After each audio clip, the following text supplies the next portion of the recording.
what it means to be an immigrant. President Trump is starting his second term with a hard stance on immigration. What it means to be undocumented.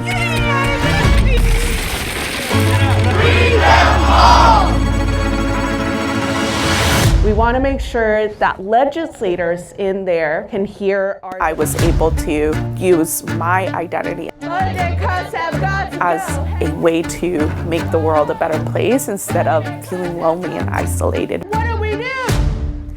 My name is Cynthia Janvasquez. I used to be undocumented, and that is really what fueled my organizing and activism journey.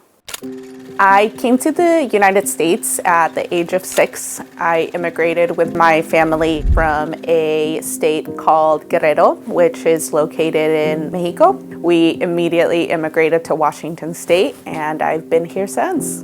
This is my dad, my mom. I remember that when my parents said, hey, we're gonna go to the US, I probably thought that it was just like a 30-minute bus ride to somewhere else. It was just something that I didn't really understand.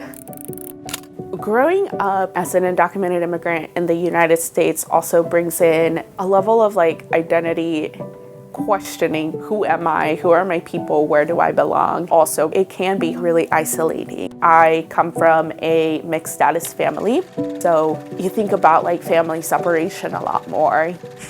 There have been conversations that I had with my parents about if ICE were to pick us up, this is what the plan is. There's that level of collateral risk that can be a lot for a young person to handle. I just didn't talk about it, and I carried that weight by myself.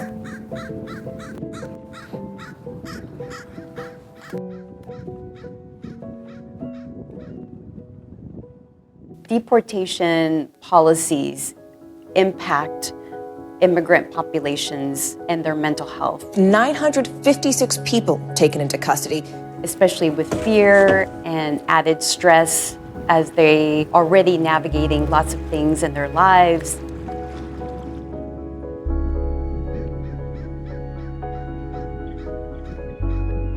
There is even more heightened fear to provide information. That means even not coming to appointments, not even coming to school. Fill it out, put your information on there, and then that automatically. A sense of belongingness that's really important, being connected. I'm a really big proponent in having community practices where you're able to talk about the fear and uncertainty that there is. Action, like a lot of social justice, it brings connection together and what makes it easier to survive under these current political times. For all of my life growing up, I learned the importance of people power. For me, that was really what got me hooked on and excited about being able to mentor and support other people. You told me to organize my community, and that's what we did. The work that Cynthia does resonates so much with young, brown, queer youth of color because she is of those identities. Just changed it actually last year. Yeah. I can't recite it. And to really see someone be a leader who also has that same lived experience that other people look up to inspire me to be like, I can do this too. All right, everyone, welcome to the Central Washington students. Woo! It's great to see familiar faces. My name is Cinthia Illan-Vazquez. I was inspired to organize around immigration justice because of my own lived experience.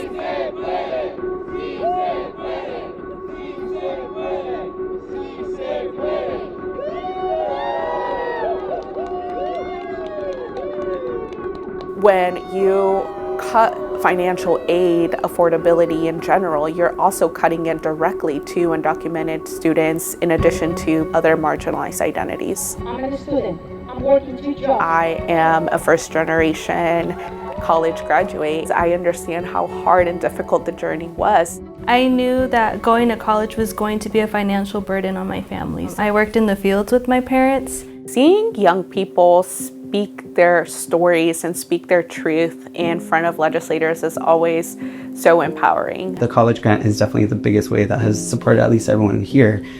Power of stories can go a long way, and it really is what moves people to action.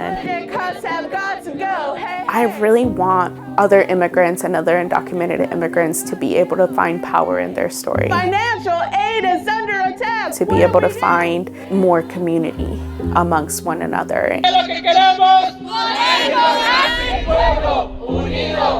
Especially under these very scary and uncertain times, is that there are people that are willing to support you and have your back and put their body on the line for you to be seen in a dignified way. Future!